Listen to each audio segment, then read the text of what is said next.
বিসমিল্লাহির রহমানুর রহিম। আপনারা দেখতে পাচ্ছেন এটা হচ্ছে সোনালিকা ট্রাক্টরের সেলফ। সোনালিকা ট্রাক্টরের সেলফটা এভাবেই ভেঙে গেছে। ট্রাক্টরটা কিন্তু একদম নিউ, ব্র্যান্ড নিউ। এই তো কিছুদিন চালানো হয়েছে, তারপরে কেন জানি এভাবে ভেঙে গেল।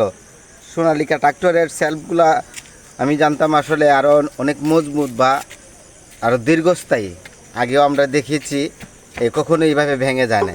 এখন সম্ভবত যেটুকু বুঝতে পারতেছি এটা অনেক হালকা করে ফেলছে কোম্পানি। জিনিসটা আগের গুণগত মান আর ঠিক নেই, এই জন্য এটা হালকা হয়ে গেছে বিদায় এটা এইভাবে ভেঙে গেছে।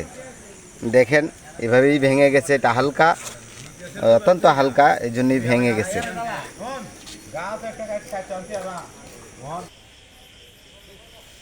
এই যে ট্রাক্টরটা দেখতে পাচ্ছেন, একদম নতুন নতুন ট্রাক্টরের সেলফটা এভাবে ভেঙে গেছে, এভাবে ভেঙে গেছে। আসলে আমার মনে হচ্ছে ট্রাক্টরটার আগের যে গুণগত মান ছিল সেটা নেই, পার্টসের গুণগত মানটা আগের চাইতে অনেক হালকা করে ফেলছে। গাড়িটা আগের মতো মজবুত আর নেই, এটাই প্রমাণ করছে। আর এইভাবে ভেঙে যাওয়ার কথা না। এই হচ্ছে সোনালিকা ট্রাক্টর, এটা একদম আপনারা দেখতে পাচ্ছেন গাড়িটা কিন্তু নতুন, মাত্র গাড়িটা কিন্তু একদম নতুন।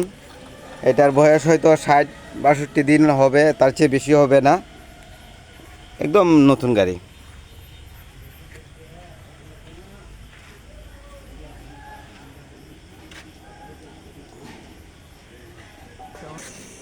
এভাবেই ভেঙে গেছে সেলফটা। দেখেন, যদি এটা মজবুত থাকতো বা গুণগত মান ভালো হতো তাহলে এটা ভেঙে যাওয়ার কথা না।